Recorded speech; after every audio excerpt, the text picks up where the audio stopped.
ওয়াকফ board আইনে supreme court থেকে বড় ধাক্কা কেন্দ্রের, বড় ধাক্কা খেল কেন্দ্র। সুপ্রিম কোর্টের আইনজীবী সঞ্জয় খান্না সে যে প্রশ্ন করলো তার জবাব কিন্তু কেন্দ্র দিতে পারলো না, সরকার দিতে পারলো না। সঞ্জীব খান্না যে বিচারপতি আইনজীবী সে বলেছে যে মুসলিমদের ট্রাস্টে ওয়াকফ বোর্ডে কেন হিন্দু থাকবে? হিন্দু কোনো ট্রাস্টে কি মুসলিম রাখতে পারবে আপনারা?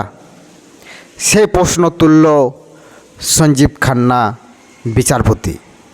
তখন মুখে তালা পড়ে গিয়েছিল সরকারের। কোনো হিন্দু ট্রাস্টে বা কোনো মন্দিরের ট্রাস্টে, কোনো হিন্দু ট্রাস্টে কি কোনো মুসলিম নিযুক্ত করবেন আপনারা? সেই প্রশ্ন সরাসরি করে ফেলল সরকারকে। তাহলে মুসলিমদের কোনো ট্রাস্টে বা কোনো ওয়াকফ বোর্ড যেটা মুসলিমদেরই অংশ, সেইখানে কেন হিন্দু কোনো থাকবে? সরাসরি প্রশ্ন করে ফেলল সরকারকে। আর সেই প্রশ্নের জবাব কিন্তু সরকার এখনও অবধি দিতে পারল না। তারা একটা কথা বলেছে যে এটা কোনো ধর্মীয় মামলা নয়। এটা আবার কেমন ধরনের কথা সরকার বলে ফেলল যে এটা কোনো ধর্মীয় বিষয় নয়? এটা তো ধর্মীয় বিষয় বলে মানুষ এত উত্তাল।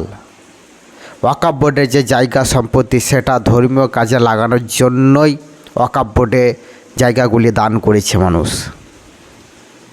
কোনো মাদ্রাসা হবে, কোনো কবরস্থান হবে, এইসবের জন্যই কিন্তু ওয়াকফ বোর্ডের জায়গা। মুসলমানদের ধর্মের কাজের জন্য কিন্তু ওয়াকফ বোর্ডের সমস্ত জায়গাগুলি। সেখানে কেন ধর্মীয় বিষয় থাকবে না? সেটা ধর্মীয় বিষয়ের জন্য আজ কিন্তু কেসটা কোর্ট অবধি লড়ছে মানুষ।